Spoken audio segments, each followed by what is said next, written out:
Hey, New York, and good morning, remote. Some messages for you. The fire alarm is going to be going off all day, so I apologize about the noise we're going to be getting all day. Don't get concerned, the building is not on fire. And then this is Ani. She was a fellow here, and she's going to be talking to us about her experience at a VR hackathon at MIT. Thank you. Hi, everyone. I'm Ani, as Elliot said. I'm a full-stack alum, and I'm here to tell you about the hackathon experience that I had at MIT. Has anyone been at the hackathon? Like, I haven't participated. Oh, okay. So one thing, if like during my presentation you have questions, please go to the microphone because we want the remote students to hear you guys too, and then I'll be happy to answer anything. So if you walk to the microphone, I'll know that you have a question. So feel free. So yeah. So hackathons are fun. I don't know. Like I've been to few, and the one that I'm going to share with you is the one I went to at MIT. I went there with my friend. Friend Julia, she is another full-stack alum. She graduated actually after me. And she cannot be here because she's back in Germany. She's originally from Germany, so she came to do the boot camp and she went back. So so we registered and we went to Cambridge. I'm gonna show you the website. It was in the beginning of October. All right, so the hackathon was 3 days. It started on Friday, and then they had the prizes, and like on Monday they would tell the winners, and then the prize distribution was on Monday. So it was like almost like full 4-day event. The whole Friday was like registration in the morning, and then they had workshops. And I tried to attend as many as I could, but it was a lot of like workshops. So Google brought their Daydream. Has anyone ever played with any VR or AR gadgets? Yes. Yeah, I played with my friend has the View, I think it's called. It's got like 2 little controllers, and it's like a VR experience where you're in like a 6-foot box and you can move around. Yeah, okay, so he wears the glasses. Yeah. Yeah, okay. Yeah, so that's pretty much like you have this big goggles or like huge, and then you like most of them are like that. Or you can use actually your phone and use Google Cardboard, which kind of look like this, and those are like simpler version of web VR. So yeah, and I had very little knowledge of what about augmented reality or virtual reality technologies, and I thought, well, this is going to be a cool experience. I will learn a lot because they had like mentors, and all the companies presented their gadgets there. So I'm gonna show you some pictures from there. So they fed us, of course, the food. That was very important. They had breakfast, lunch, and dinner.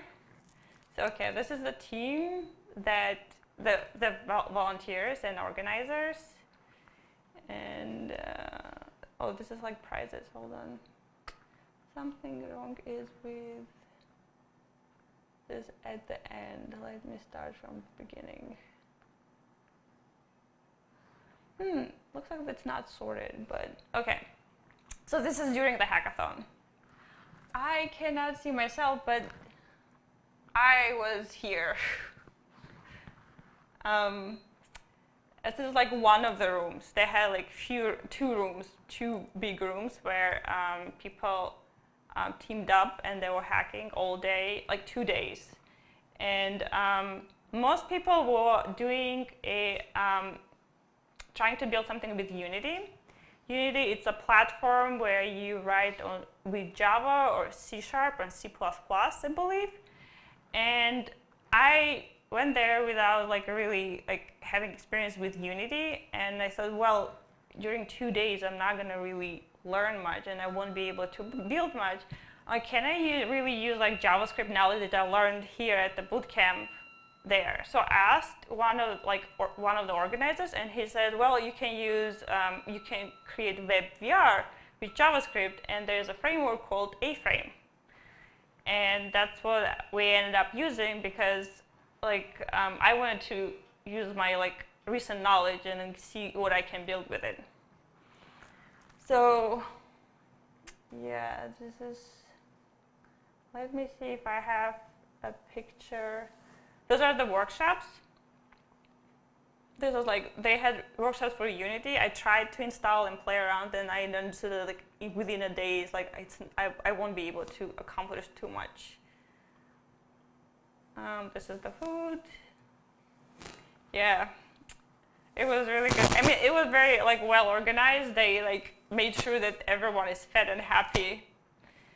So, so the way they divided the teams, they divided us Friday night, like evening. They divided us into groups depending in which area you want to hack, like what you want to build. Mostly it was healthcare, I think, and then media and entertainment. I think there were like 2 more. I can't remember. And then within your group, if you had an idea, you would pitch it and then see like if other people want to join your team. We had one more person joining our team. Like with my friend, we decided to have our own small team, and then one more person joined us. Let me see if I can find a picture.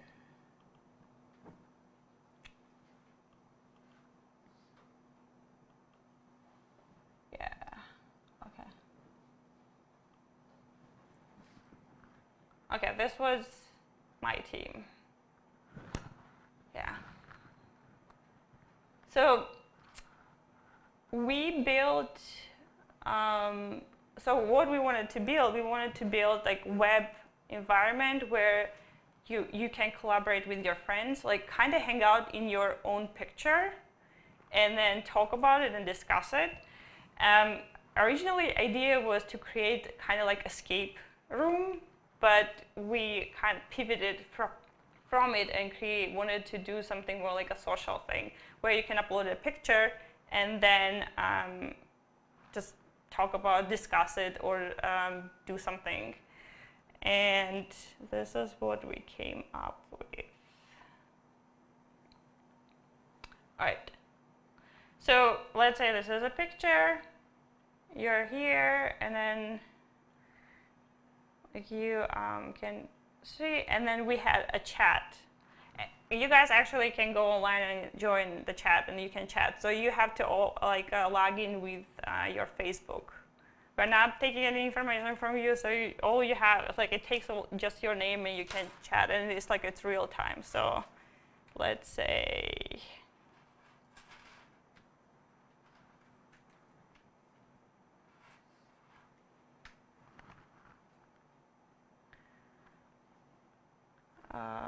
Hold on.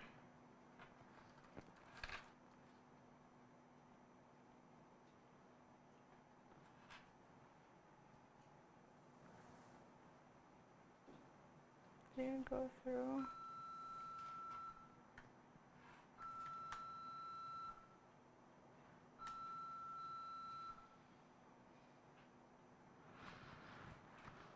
Okay.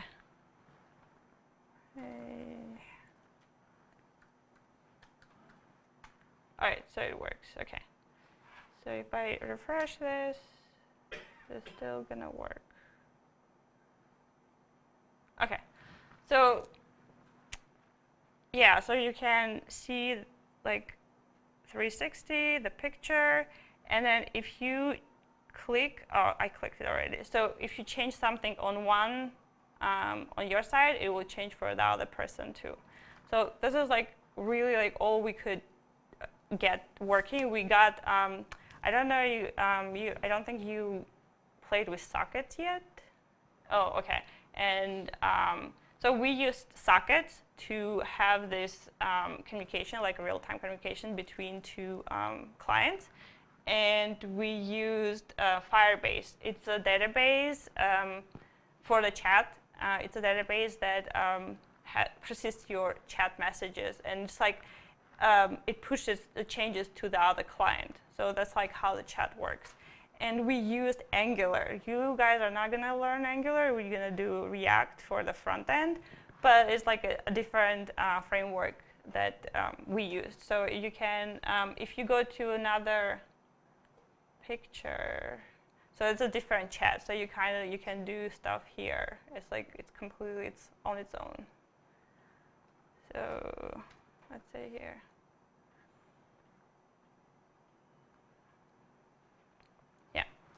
And this is the option if you want to use on your phone. If you open this in the phone and then click this, you can actually use that with those glasses and just like look around. It will work. So if like later you want to try out, just stop by. You can try this. I thought to give you like a small presentation of how like A-Frame works, the code, to show you how it works. And let me change this. I don't need this. I don't need this.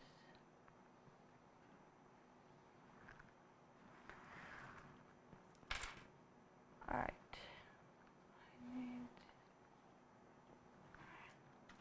All right, so this is like a simple example, kind of like a hello world for A-Frame. And I'll show you how the code looks like. All right, this is all you have for the front end, like for client side. You have to have the embed the A-Frame. This is like the actual library. And those are the tags that are responsible for all the objects in here. So let's say, let me close the sky. Right. Right, let me put this on the side. Okay, let's say I want to change something here. I want to change color. Have this black.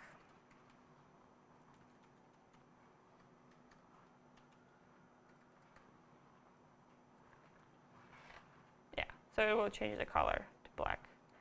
It's pretty easy. And to have the actual 360 picture, you can just simply have you need to have 360, like the JPEG, the actual picture, and then you add it to your A-Frame like this. You just add the source to it, and then it will add to the background.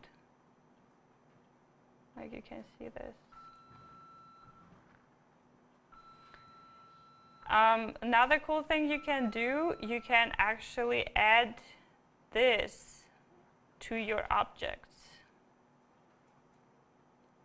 The background as a picture, for example, to your box.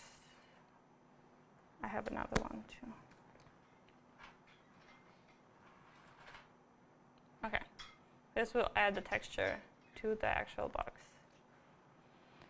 So you can move things around. I didn't add that functionality for this boilerplate for the example, but yeah, you can move things and then do other like animations and stuff. So it's really cool framework. I really liked it because like I had no idea how things work and was able to figure out within a day just the basics to have something working for the hackathon. That's actually what you want. You want to put something together very fast. So. That's pretty much about what we've done. Yeah. Questions? Can you? Yeah. Hopefully hopefully this will work. How do you, so when you're at a hackathon in general, not just doing something with like VR, how do you balance doing something ambitious but that has like a 75% chance of failing and you end up with nothing versus doing something that's a little more bounded where you're more likely to end up with something to present at the end? I suggest to go with ambitious one. Because even if if you try to have something working, it's better than to go something with like 100. It's because it's a hackathon. They understand that it's not going to be. It's going to be buggy. Like for our project, it was like we could move things, but it was not propagating to other clients. Now when I try it, I cannot even move. I don't know. It broke. So it changes the color, but I cannot move it anymore. I don't know why, because I have to look into it. I didn't really touch the project since the hackathon. But go with ambitious because I've seen other projects, like other people, but they build with Unity. A lot of like people build with that because like people traveled from different countries to come to that hackathon, and they came with their own equipment too. So it was very like I met a lot of like really like smart and like ambitious and like interesting people. It was fun, and yeah, some of the projects are like some people built like for kids to. A playground for kids in pediatric hospital where they cannot really communicate with kids, but they can have a common area where they can play. And I've seen a storytelling app too.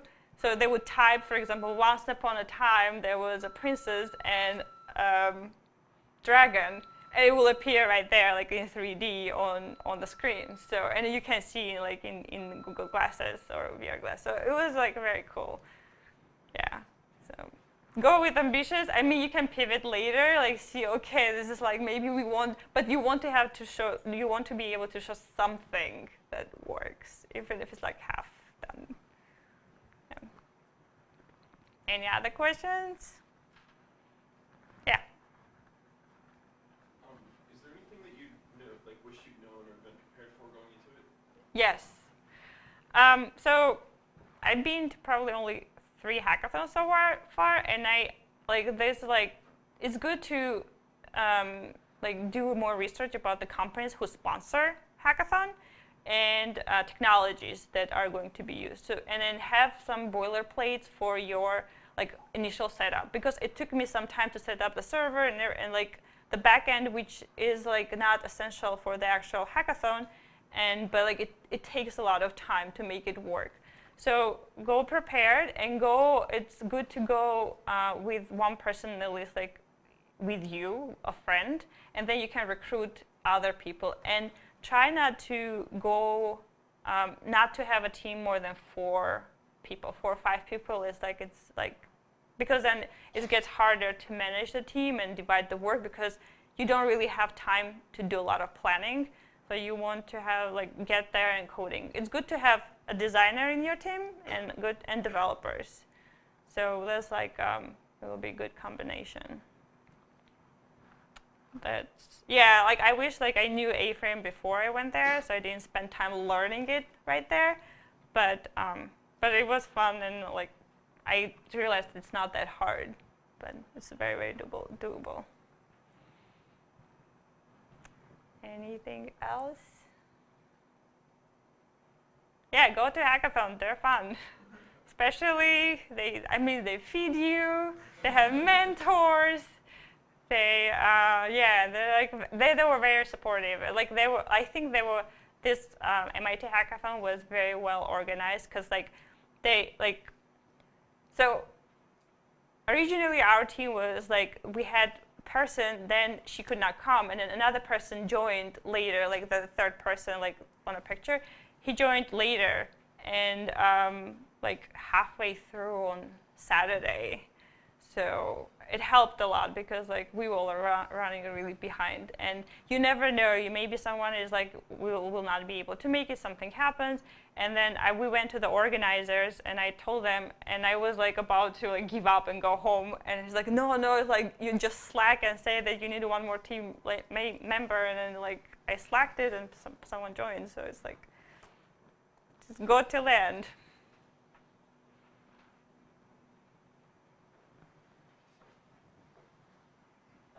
Sleep did you get while you were at back? Not a lot. But they did encourage. They said, go home. They didn't let us stay there like overnight. They kicked us out from the building. They're like, you can code if you want to, but we don't, like, just get some rest. Because at the end you get like something, like it's very close to the like pens down when you have to like submit your code. And they like, and you find out that you have so many bugs, nothing is working, and then you get frustrated. So if you're like rested, it's like it's easier to handle these situations. So, all right, I guess good.